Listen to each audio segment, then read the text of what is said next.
Hello everyone, welcome back to my channel. আজকে আমি বানাবো অরেঞ্জ কেক। ওভেন ও bitter ছাড়া কিভাবে অরেঞ্জ কেক বানাতে হয় চলুন দেখে নিই। অরেঞ্জ কেক বানাতে লাগবে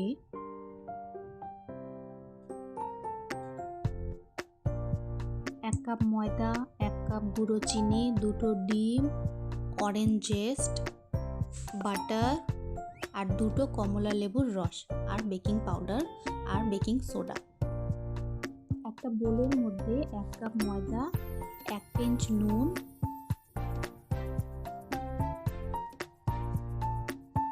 হাফ চামচ বেকিং পাউডার আর 1/4 বেকিং সোডা ভালো করে মিক্স করে ড্রাই ইনগ্রেডিয়েন্টসগুলোকে রেখে দেব। এরপর অন্য একটি বোলে 2টো ডিম ফেটিয়ে নেব। আপনারা যে কোনো একটা বোল বা একটা কাপ ইউজ করবেন যাতে করে মেজারমেন্টটা একদম সঠিক থাকে। ভালো করে ডিমটা ফাটিয়ে নিয়ে 1 কাপ গুঁড়ো চিনি দিয়ে দেব।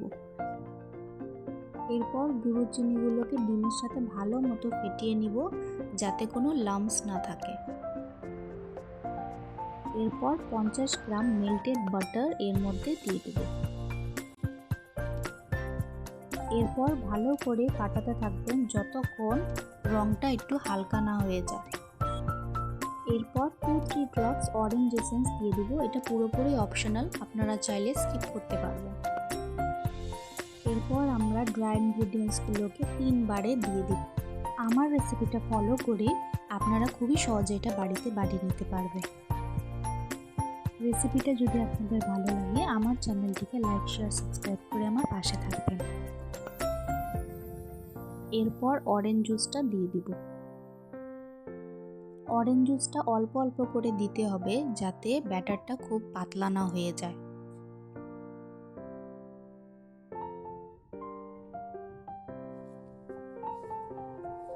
এরপর অল্প গ্রেট করে রাখা অরেঞ্জ জেস্ট দিয়ে দিব। এতে স্মেলটা খুব সুন্দর আসবে। একটা উইক্সের সাহায্যে ভালো করে বিট করে দিব আর একদম ফ্লোয়িং কনসিস্টেন্সিতে। এরপর একটা মোল্ডের মধ্যে আমি বাটার পেপার গ্রিস করে নিয়েছি যাতে করে নিচে লেগে না যায়। এরপর ব্যাটারটা এর মধ্যে দিয়ে দিব।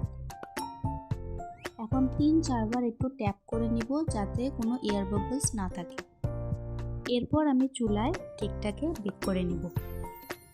নিচে একটা স্ট্যান্ড দিয়ে দিব আর ঢাকনা দিয়ে ঢেকে দিব। যদি ঢাকনার মধ্যে কোনো ছিদ্র থাকে একটা পেপার দিয়ে ওটাকে বন্ধ করে দিব। এরপর চুলার আঁচটাকে লো ফ্লেমে রেখে 45 মিনিটসের জন্য বেক করে নেব। 45 মিনিটস পর আমি একটা টুথপিক দিয়ে চেক করে নিয়েছিলাম কেকটা ভালো মতো বেক হয়ে গেছে। দেখুন কি সুন্দর কালারটা এসেছে। ভালো মতো কেকটা ঠান্ডা হয়ে গেলে ডিমোল্ড করে নেব।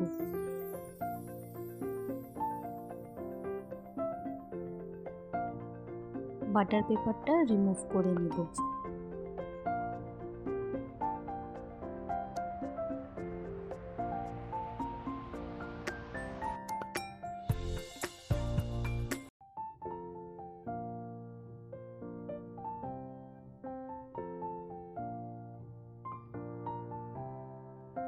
দেখুন কতটা স্পঞ্জি হয়েছে। একদম পারফেক্টলি বেক হওয়ার পর কেকটি এমন হবে। ওভেন ছাড়া খুবই সহজে এটা আপনারা বাড়িতে বানিয়ে নিতে পারবেন।